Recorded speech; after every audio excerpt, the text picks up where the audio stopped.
টাঙ্গুয়ার হাওর বাংলাদেশের সুনামগঞ্জ জেলার প্রকৃতির আঁকা এক জীবন্ত জলরঙের ছবি।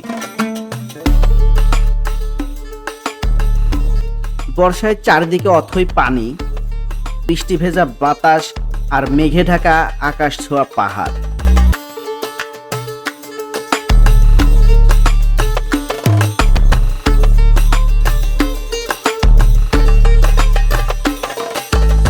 আর বোটের দোলনায় দুলে দুলে ভেসে বেড়ানোর অনুভূতি বর্তমানে ভ্রমণ পিপাসু মানুষদের কাছে সবচেয়ে সেরা গন্তব্য। তাই আজ আমি আপনাদের নিয়ে চলেছি টাঙ্গুয়ার হাওরের এক স্বপ্নময় ভ্রমণে।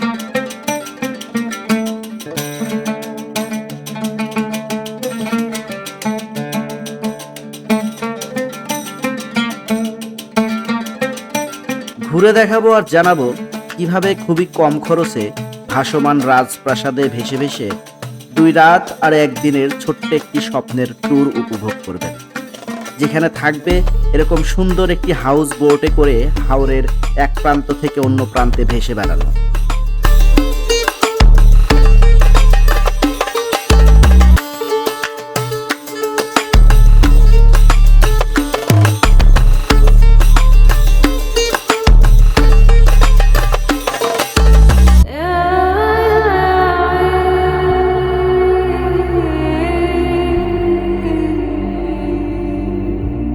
আর সাথে থাকছে 3 বেলার মূল খাবার ও 2 বেলার নাস্তা।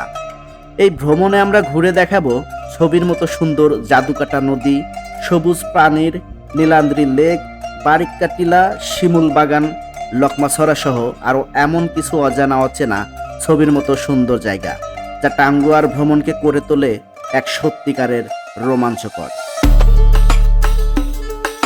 তাহলে শুরু করা যাক আমাদের আজকের এই ভ্রমণের গল্প, the story of Tanguar Haor. Tanguar Haor যাওয়ার জন্য আমার প্রথম গন্তব্য নাটোর জেলার গুরুদাসপুর উপজেলার কাছিঘাটা বিশ্ব রোড। এখানে কেন আসা সেটা পরে বলছি, তবে আপনারা দেশের যে কোনো প্রান্ত থেকে বাসে করে চলে আসতে পারেন সুনামগঞ্জ। আর যদি আমার এই ট্যুরটার মতো দীর্ঘ সময় হাউস বোটে করে ভেসে ভেসে টাঙ্গুয়া উপভোগ করতে চান, তাহলে আসতে পারেন নেত্রকোনা জেলার কলমাকান্দা উপজেলায়। আর আপনি যদি উত্তরবঙ্গের বাসিন্দা হয়ে থাকেন, তাহলে এটাই হবে আপনার জন্য সহজ ও উপভোগ্য টাঙ্গুয়া ভ্রমণ পথ। আমি কাছিঘাটা রোড থেকে রাত 10টার সময় বাসে উঠি। শুরু হলো আমাদের টাঙ্গুয়া ভ্রমণ জার্নি। 30 মিনিটের মধ্যে পৌঁছে যাই উত্তরবঙ্গের প্রবেশদ্বার সিরাজগঞ্জ রোডে, এবং সিরাজগঞ্জে রয়্যাল রূপালী হাইওয়ে রেস্টুরেন্টে আমাদের রাত্রিকালীন যাত্রা বিরতি দেওয়া হয়। সাথে গাড়িতেই রাতের খাবার দিয়ে দেওয়া হয় সবাইকে। রাতের খাবারে ছিল ফ্রাইড রাইস ও চিকেন, সাথে কিছু সালাদ আর পানির বোতল। সিঙ্গেল পার্সনের জন্য এই খাবার ছিল মোটামুটি চালিয়ে নেবার মতো। এখন আসি কাছিঘাটা থেকে বাসে ওঠার কারণ। আমার এই ট্যুরটা ছিল রাজশাহী ট্রাভেলার্স আরটিজি এর সাথে, তাই বাসে ওঠার মাত্র 30 মিনিটের মধ্যেই যাত্রা বিরতি আর রাতের খাবার খাওয়ার সুযোগ হয়, কেননা বাস কিন্তু ছেড়েছিল রাজশাহী থেকে আরো প্রায় 1.5 ঘন্টা আগে। এসএস ট্রাভেলসের দিশা পরিবহনের নন এসি বাসটি কিন্তু দেখতে খুব একটা ভালো না হলেও বসা ও ঘুমানোর জন্য সিটগুলোর জায়গা যথেষ্ট ছিল। আর এত কম বাজেটে একদিনও 2 রাতের 3 বেলা মূল খাবার সহ 2 বেলা স্ন্যাক্সে এর থেকে বেশি আশা করাটাও ভীষণ লেভেলের বোকামিই বলা যায়। রাতের বিরতি শেষে আমাদের যাত্রা আবার শুরু করে রাত 3টায় পৌঁছে যায় নেত্রকোনা উপজেলার কলমাকান্দা ঘাটে, যেখানে আগে থেকেই অপেক্ষা করছিল আমাদের হাউস বোট। হাউস বোটে উঠে আমরা যে যার বেড নিয়ে ঘুমের জন্য প্রস্তুতি নিই। বোটিতে কেবিনের ব্যবস্থা থাকলেও কেবিনগুলো কেবল মেয়েদের জন্য বরাদ্দ ছিল। ছেলেরা ঢালাও বেডে আলাদা বালিশ নিয়ে শোয়ার ব্যবস্থা ছিল, যা একেবারেই খুব খারাপ ছিল। অবশেষে ভোর 5টায় আমাদের বোটটি যাত্রা শুরু করে টাঙ্গুয়ার উদ্দেশ্যে। আর বোটের ইঞ্জিন চলাকালীন সার্বক্ষণিক বিদ্যুতের ব্যবস্থা ছিল। রানিং বোটে ঘন্টা 3 ঘুমানোর পর চোখ খুলে দেখি টাঙ্গুয়ার হাওরের অথই পানিতে ভাসছি। এ দরিয়া যেন শেষ হবার নয়। এই প্রথম দেখা টাঙ্গুয়ার হাওর। আমাদের পরবর্তী গন্তব্য ওয়াচ টাওয়ার। সুন্দর সকালের টাঙ্গুয়া দেখতে দেখতে আমাদের হাউস বোটটি চলছে ওয়াচ টাওয়ারের দিকে। এদিকে সকালের খাবারের ব্যবস্থাও হয়ে গেছে। খিচুড়ি, ডিম, সালাদ, চাটনি, সাথে পানির বোতল। এমন বাংলা একটা প্লেট হাতে সকালের সাথে টাঙ্গুয়া উপভোগ সত্যি এক অন্যরকম অনুভূতি, যেটা এখানে না আসলে আপনি একেবারেই বুঝবেন না। সকালের নাস্তা শেষে আমরা যখন প্রবল আগ্রহ নিয়ে এগিয়ে চলেছি ওয়াচ টাওয়ারের দিকে, তখন কিন্তু আমাদের হাতে দেওয়া হলো 1 কাপ চা। আর 1 কাপ চা খেতে খেতে এভাবে টাঙ্গুয়ার হাওরের বুকে ভাসতে ভাসতে এর অনুভূতি শেয়ার করার মতো কোনো শব্দ আমার জানা নেই।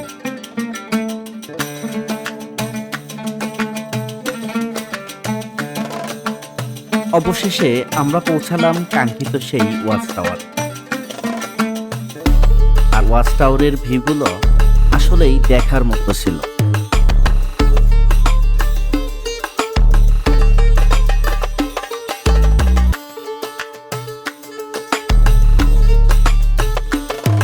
যে ভাইরাল ভিডিওগুলো আমরা দেখে থাকি, বাস্তবে আসলেই তার চেয়ে অনেক বেশি সুন্দর।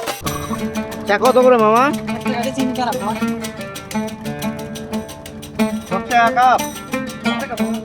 এইবার এক কাপ চা হাতে ওয়াচ টাওয়ারের নিচে পানির ভেতরে দাঁড়িয়ে থাকা বনটাকে উপভোগ করার পালা।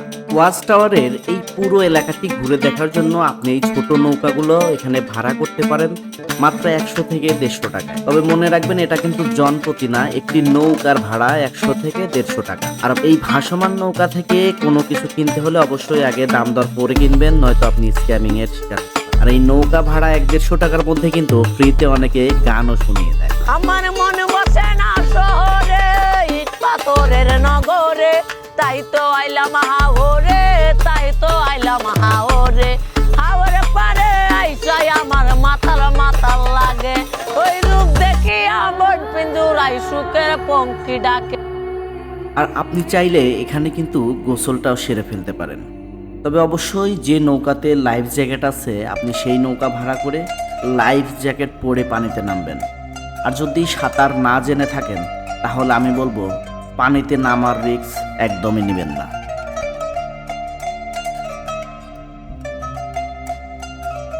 ওয়াচ টাওয়ার ভিজিট শেষে এবার আমাদের গন্তব্য টেকের ঘাট।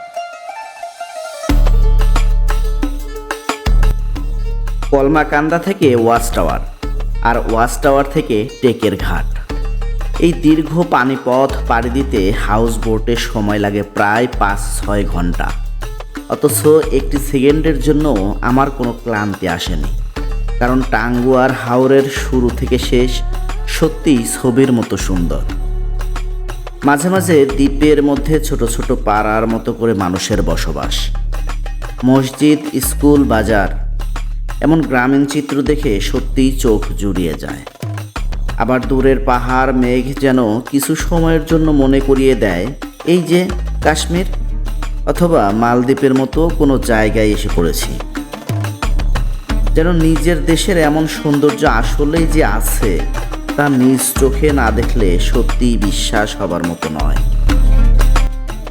ওয়াচ টাওয়ার এরিয়া থেকে কিন্তু মেঘালয়ের পাহাড়গুলো আমাদের নজর কাড়ে।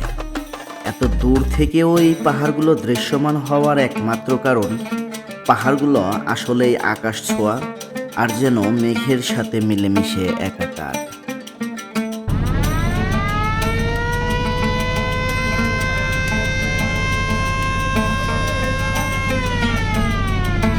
হাউস বোটের দীর্ঘ এই যাত্রা শেষে আমরা এখন টেকের ঘাট।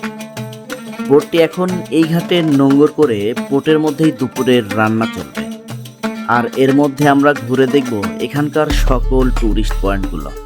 তার মধ্যে নীলান্দ্রি লেক, শিমুল বাগান, বারিককাটিলা, লাকমাছড়া অন্যতম।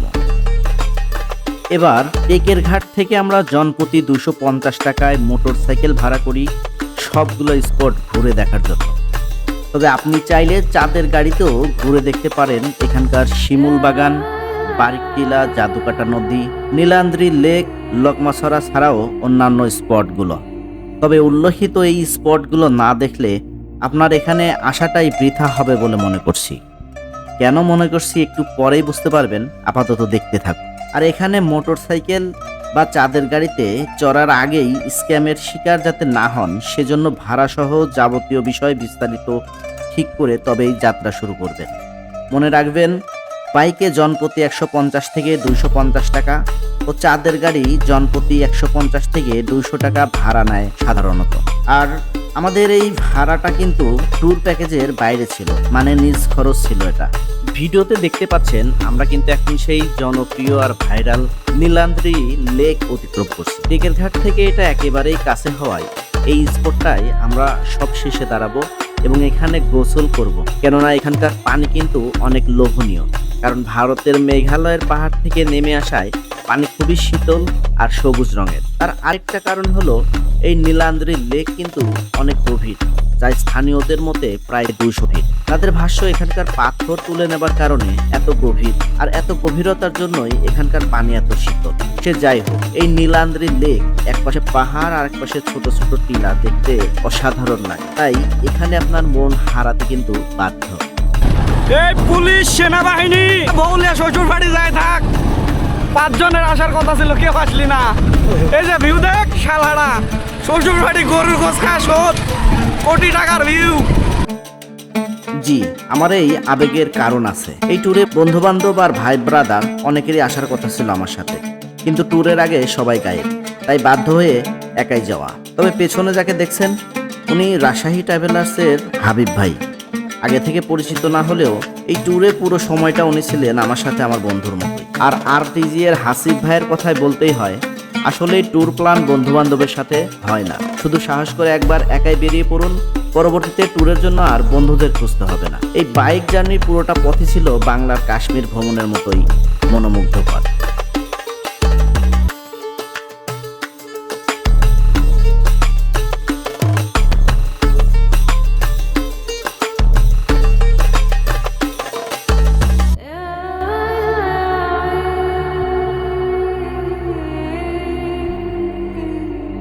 এমন অনেক পাহাড়ি সমতল, এবড়ো থেবড়ো ও পায়ে হাঁটার পথ পাড়ি দিয়ে আমরা এখন শিমুল বাগানে।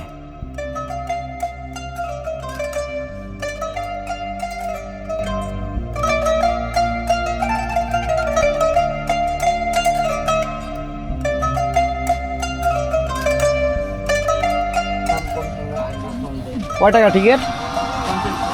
50। জনপ্রতি 50 টাকার টিকিট কেটে প্রবেশ করলাম শিমুল বাগানে। আকাশে নীল পানির জাদুকাটা নদী ঘেঁষে এই শিমুল বাগানের মলিনতা ছিল চোখে লাগার মতো। জি, শিমুলের লাল ফুলগুলো এখন নেই বলেই দশা। ফুলময় শিমুল বাগান দেখতে হলে আপনাকে এখানে আসতে হবে ডিসেম্বর থেকে ফেব্রুয়ারির মধ্যে।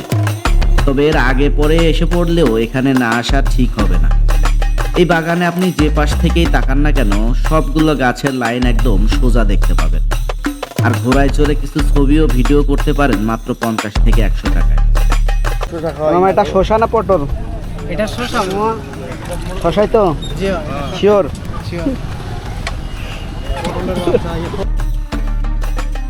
শিমুল বাগান থেকে বের হয়ে পটলের মতো দেখতে আজব শশা খেয়ে আমরা রওনা দিলাম সেই বারিক্কা টিলার দিকে। পথিমধ্যে স্মৃতিতে যুক্ত হলো আরো কিছু সুন্দর সুন্দর দৃশ্য। আহা, এটা যে বাংলাদেশ, দেখে যেন বিশ্বাসই হতে চায় না।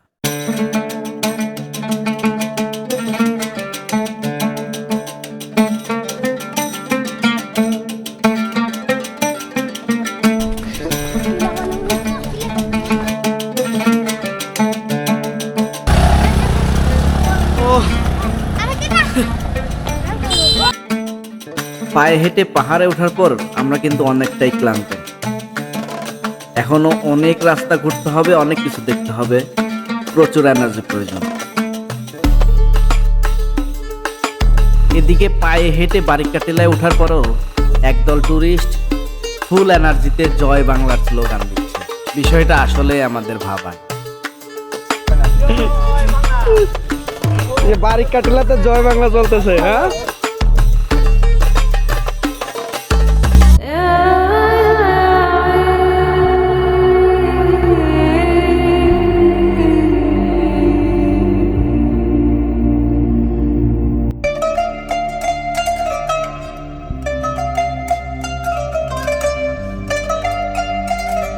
সে যাই হোক, এই ট্যুরের সবচেয়ে সুন্দর জায়গা সম্ভবত এই বারিক্কা টিলা। আকাশ ছোঁয়া পাহাড়, নিচে নীল পানির জাদুকাটা নদী, আর ওপারে ভারতের মেঘালয়ের পাহাড়ের সাথে যেন মেঘের পরম আত্মীয়তা। সব মিলিয়ে স্বর্গীয় একটা অনুভূতি। আর এই সব দৃশ্য সুন্দর মতো উপভোগ করার জন্য এখানে রয়েছে 2টি ওয়াচ টাওয়ার, যেখানে উঠে কিছু ছবি আর ভিডিও না করলেই নয়।